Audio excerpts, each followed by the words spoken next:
Have you ever had to walk away from a toxic family member? No names, just yes or no. Are you ready for a shocking truth?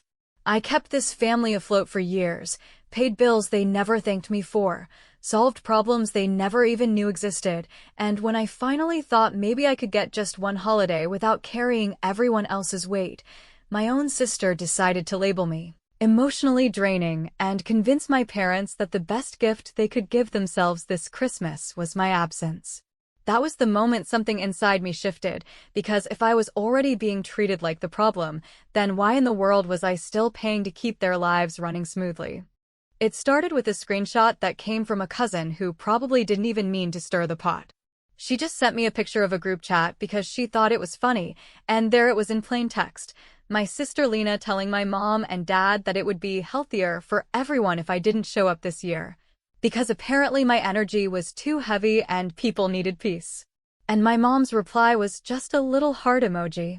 No disagreement, no defense, no, that's too harsh. My dad just gave a thumbs up. Nobody asked me, nobody warned me, nobody even had the guts to tell me directly. It was all happening behind my back, and if not for that screenshot, I probably would have shown up at their house with a pie in my hands and a fake smile on my face, never knowing they had already written me off as the family burden. Now, here's the part they never acknowledged. For years, I was the one quietly covering the cracks in the family system. When Lena lost her job, it was me who put her on my small business health plan as a contractor, so her family had insurance.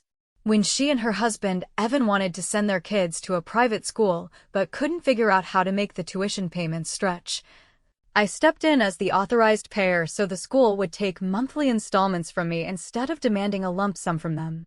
When our mom had a rough winter after my dad's hours were cut at work, it was me who added her as an authorized user on my credit card so she could buy groceries without embarrassment. I never made a speech about it, I never asked for applause, and I never demanded repayment. I just kept everything moving, thinking that was what family did. But reading that chat, I realized something I should have faced years ago. In this family, silence isn't respect, it's erasure. The more I did, the more invisible I became. The less I asked for, the less I mattered. And now that I had finally slowed down long enough to show them a little piece of myself, they had the nerve to label it as draining. Do you know what happens when the person holding all the switches realizes no one even notices them until something goes wrong? They start asking themselves why they keep the lights on at all. That night I sat down at my kitchen table with my laptop, opened up my folders, and started looking at the real numbers. The insurance premium that drafted out of my account every first of the month, the tuition plan receipts with my name on them, the credit card statements with family groceries coded in every line. I added them up and stared at the total, and then I compared it to the single sentence Lena had typed. She's just emotionally draining. The balance didn't match.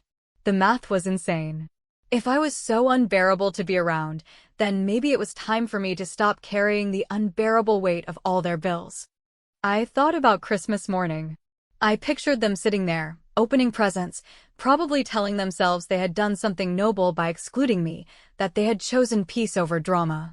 I wondered how peaceful it would feel when the insurance company sent them the notice that coverage was ending, when the school emailed them a new tuition bill with their names on it, when the grocery card stopped working at the checkout line. I didn't feel guilty imagining it. I felt something closer to clarity. For the first time in years, the scales were starting to even out in my head. But here's the thing, I didn't want to explode, I didn't want to fight, and I didn't even want an apology. I wanted balance. I wanted to take back the control I had been giving away for free. So I made a simple choice. I would not beg for a seat at their holiday table, and I would not keep paying to sit outside it either. From now on, my generosity would match their honesty, and since their honesty told me I was nothing but a drain, I would stop pouring anything into them at all. Before I went to bed that night, I muted the family chat. I deleted the reminders on my calendar for Christmas travel and family events. I opened a new document and wrote the words "balance the books" across the top, then listed every account, every policy, and every payment I controlled. I looked at that list the way someone looks at a fuse box during a storm, realizing just how many switches only I had the power to flip. And for the first time in years, I smiled at the thought of pulling one. Only 2% of people do this correctly. They stop paying for love. I decided I was finally going to be part of that 2%. By the time the sun had not even fully dragged itself across the sky, I had already decided that if I was going to do this, I would do it cleanly and without theatrics, because there is a big difference between spite and boundary. And I wanted the paper trail to show a woman who finally chose the latter after years of paying for the privilege of being spoken to like a problem. So I opened my laptop, pulled up the folder I had labeled with the kind of dry name no one else in the family would ever click, and began with the one system that had always felt like a loaded weapon left in a child's room: the health coverage I had extended to my sister under my tiny company's contractor arrangement, which meant that as long as she was listed as working a few hours on calls I never billed her for, she could sit under my umbrella, and the second that arrangement ended, the plan rules would do exactly what plan rules always do, which is to keep marching without feeling. I dialed the broker's line with that steady voice I use when I have to be the grown-up in a room that likes to pretend I am not one, and I said the words they needed to hear in their compliance language: that the contractor assignment was ending as of the calendar close, that eligibility would cease at the end of the coverage period, that the continuation offer should go directly to her address on file with the standard forms and the standard timelines, all of which I repeated back to them so that the recording would reflect that I had done everything by the book, and when the agent thanked me and promised a confirmation email, I felt the oddest wave of quiet, not triumph and not guilt. Just the kind of quiet that settles in your bones when you stop lying to yourself about who is holding the bag. Next, I pulled up the school bursar's portal where my name appeared not as parent, which I am not, but as authorized payer, which I became the year Evan's schedule got cut and the tuition office insisted on a payment plan that would not penalize them for being human, and I typed a single, polite note that read like any other administrative update: that the current authorization would end before winter break, that all future invoices should be addressed to the legal guardians with no further drafts permitted from my account, and I hit send after attaching copies of the original authorization and my revocation so that no one could pretend there was confusion. And then I sat still long enough to let the reality land that the next bill would go exactly where it should have gone all along, which is to the adults who chose the school and the adults who called me an emotional burden on a holiday that was already paid for years in advance by my silence. Because I like to finish what I start, I opened the credit card dashboard where the family card lived like a half-secret with a cheerful nickname and a long history of grocery runs and emergency purchases that sometimes looked suspiciously like last-minute gifts. And I scrolled through the authorized users list until I saw the 2 names I had added during a winter that never seemed to end, and I clicked the option that removes a card from the world with a thud you cannot hear, and then I scheduled a payment that brought the balance to clean zero so that no one could claim I had stranded them in debt, and when the confirmation arrived with its bland corporate tone, I saved it to the same folder that holds every receipt, every note, every timestamp that proves you can be generous and still be smart. Then came the part that most people never do because it feels confrontational even though it is simply clarity, which is that I exported a ledger.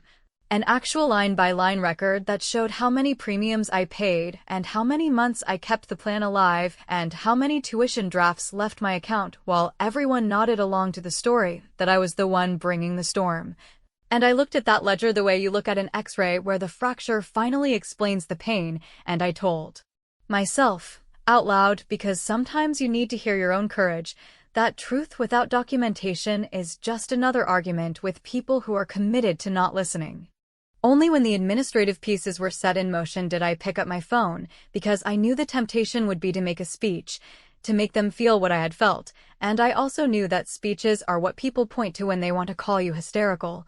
So instead I wrote a sentence so short and so clear that there was nothing to debate, and I sent it to the family thread with no preface and no follow-up. Just this: please coordinate your own bills going forward, and before anyone could type a single bubble or craft a guilt paragraph or paste a Bible verse about forgiveness, I held my finger on the thread, hit the block option that lives behind a little menu like a trapdoor, and let the whole room fall away as if I had finally stepped off a stage I never asked to stand on in the first place. I closed the laptop, poured myself a glass of water I did not have to justify, and felt my heartbeat slow in that strange way a person's body does when responsibility steps back inside its rightful borders. Because the truth is that I did not cut anyone off from medicine or learning or food, I simply returned those lines to the hands that should have been holding them all along, and while some people will always call accountability cruelty, I have learned that the real cruelty is expecting one person to carry the load while you critique her posture from the comfort of a couch she paid for.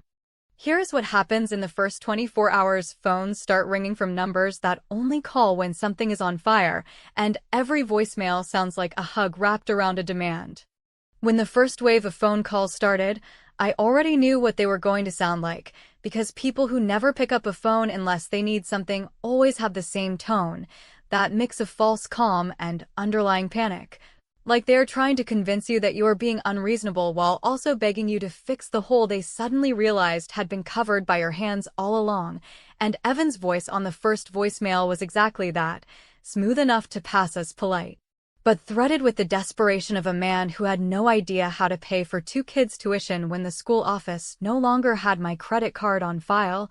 And the moment I heard him say, "Maybe there was some misunderstanding," I pressed delete, because I was done treating willful ignorance as confusion.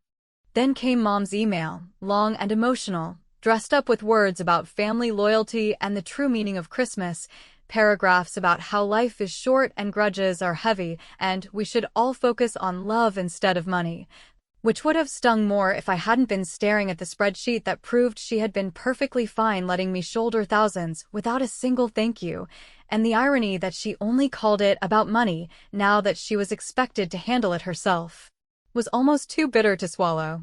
Still, I read every line carefully, because I knew her trick was to bury guilt in sentiment, and when I reached the part where she asked me to just fix this one more time, I actually laughed, because there it was. The unspoken contract of my entire life spelled out in plain language. I was supposed to fix things forever, and if I didn't, I was selfish. I answered her once, and I did it with the same clarity I had brought to the school and the insurer, because I wanted the record to show that I was calm, rational, and following the rules. I wrote that Lena's contractor status ended with the calendar, that coverage would continue through the standard end date, and then she would receive the official continuation option like anyone else, that the tuition plan had been reassigned to the legal guardians per the school's policy, and that the family card had been closed with no outstanding balance. I attached the ledger I had compiled and told her that for transparency I was including every receipt and date so that no one could accuse me of acting in haste or malice. I ended the email with one line: "Going forward, I am no longer in a position to fund adult choices." It was not cruel, it was not dramatic, and it was not negotiable.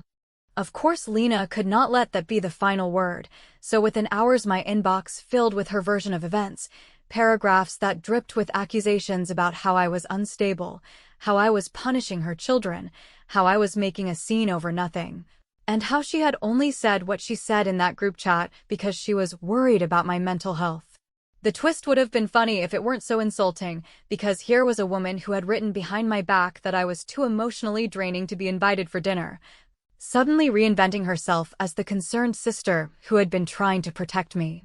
I did not bother responding to her narrative, because I have learned that defending your character to people determined to smear it is like pouring water into a sieve. No matter how much you give, it all leaks out. Instead, I replied with process again, the same timelines, the same notices, the same ledger, and at the end I attached the screenshot of her exact words.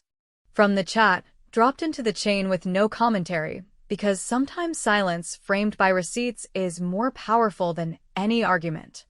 It was around then that I realized how many little threads they had counted on me to never tug, because the moment I started pulling, everyone scrambled to cover the gaps.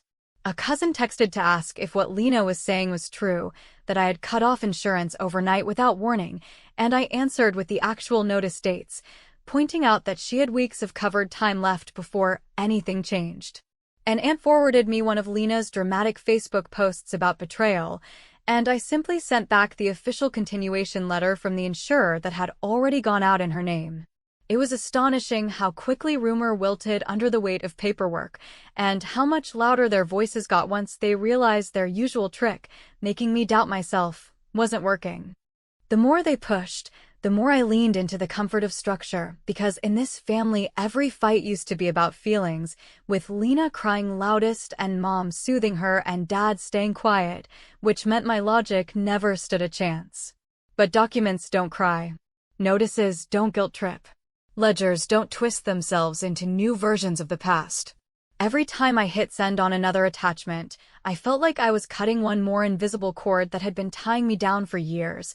Tiny slices that didn't look like much from the outside, but left me freer than I had ever been inside.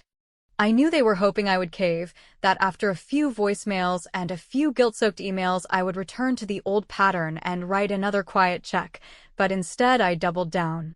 I logged into an old account I hadn't touched in years, a small life policy I had once marked with family estate as the beneficiary because I thought it was the responsible thing to do. And I changed it with 3 clicks to a charity that provides scholarships to first-generation students, a cause that would never guilt me or betray me. It wasn't about the money, because the policy wasn't huge, it was about the symbolism, the proof to myself that the automatic assumption my family had always made, that I existed as a financial backstop for their lives, no longer held true. And just when I thought the wave might slow, Mom forwarded me something that made my hands shake, because it wasn't a bill, it wasn't a plea, it wasn't even an accusation, it was a message Lena had sent to her privately, telling her that I was having a breakdown and that the best thing to do was to let me burn out until I came crawling back. That was when the last of my patience snapped, not into anger, but into a kind of cold certainty. They weren't just ungrateful. They were waiting for me to collapse, betting on the idea that I would come back begging, ready to buy my way into their good graces again. They had no idea that every paper cut I sent back across the line was not me breaking, it was me finally learning how to heal. The part that no one ever warns you about when you finally stop being the family's silent safety net is not just the panic that follows when bills come due without your name on them, but the smear campaign that begins almost instantly. Because the very people who spent years depending on your steady hand will suddenly find it easier to rewrite you as the villain than to admit they had been living on the quiet generosity of someone they dismissed as emotionally draining, and I should have expected it. But still it caught me off guard when the calls and emails stopped for a few days only to be replaced by whispers filtering back through cousins, aunts, and church friends, whispers that painted me as cruel, heartless, and unhinged. The kind of woman who would supposedly rip insurance from a sister overnight just to watch her suffer. When one of my cousins reached out, not in anger but in confusion, asking whether I had truly cut Lena's coverage in the middle of December without warning, I felt that familiar pulse of rage rising because I knew exactly where she had gotten that story. And yet instead of snapping back, I opened my folder, attached the official notice from the insurer showing that Lena's plan remained valid until the end of the month with full continuation rights afterward, and I hit send without a single editorial comment, because I had learned by then that letting documents speak was more devastating than any emotional defense could ever be. Within the hour, my cousin replied with a simple "I see now," and nothing else, and while part of me wanted to scream for more acknowledgement, I forced myself to accept that sometimes silence from people who had believed lies about you is the closest thing you will get to an apology. But not everyone chose silence. An aunt forwarded me one of Lena's long Facebook posts that had clearly been designed for maximum sympathy, paragraphs dripping with references to betrayal, mental health, and how she had been abandoned by a sister who pretended to care, while secretly planning to sabotage her family, and the comments were filled with the usual chorus of distant acquaintances offering prayers and outrage, people who had no idea they were being fed a carefully edited version of reality. I wanted to storm into that digital crowd and shout the truth line by line, but I reminded myself that drama only feeds drama, and instead I selected 2 relatives who had the loudest mouths at gatherings, sent them copies of the insurer's notices, the tuition reassignment email, and the ledger of payments, and then I sat back to watch what would happen. One of them went very quiet and never mentioned it again, which told me enough. and the other surprised me with a private apology that she had repeated Lena's story before checking facts, and though the apology did not undo the damage, it was proof that truth, even quietly delivered, can still slice through gossip like glass. What hurt more than the lies was my mother's role in all of it, because instead of shutting Lena down when she saw her spinning these tales, she sent me frantic messages begging me to fix this before the whole community hears. As if the reputational fallout was somehow mine to control, as if I had started the fire and not the one who poured gasoline in every corner of our extended family's ears. She framed it, as always, as my responsibility, telling me that no matter what had been said, I was the older sister, I was the one with the steady income, I was the one who should rise above it. And when I read those lines, I realized for the first time just how deep the rot went, that in her eyes I would always be the fixer, even when I was the one bleeding. So I did something that surprised even me. I didn't write back with anger, and I didn't crawl back into silence either. I sent her a single link to a shared folder I had created, a folder labeled Christmas Peace, and inside it I placed every screenshot, every invoice, every official notice, every ledger entry, every piece of paper that told the true story in cold, unspinnable facts. I set the permissions so she could only view, not edit, and then I hit send with no explanation attached, because if she wanted to see the truth, it was right there in black and white, and if she wanted to keep believing Lena's version, that was a choice she would have to own, not a narrative she could blame me for not correcting. At 4 a.m, the system sent me an alert that someone had opened the folder, and not long after my phone lit up with a message from her that began with words I had never seen typed from her hands before. I did not know. It was not an apology, not yet, but it was the first crack in the wall of denial that had always protected Lena's place in this family, and for the first time in weeks I felt something like relief mixed with fury. Because now my mother knew the truth she had been shielding herself from, and what she chose to do with that knowledge would define whether our relationship could survive in any form. Still, even with that small shift, the damage was already spreading. Friends of friends had heard half-truths, relatives had taken sides, and Lena continued to frame herself as the victim of a sister who had finally snapped. I could have fought harder, louder, more publicly, but I chose not to, because part of reclaiming my life meant refusing to play her game. Instead, I leaned into the quiet satisfaction of knowing that while they were spinning stories, I was building a record so clean it could stand in any room, whether that room was filled with family, neighbors, or even a court if it ever came to that.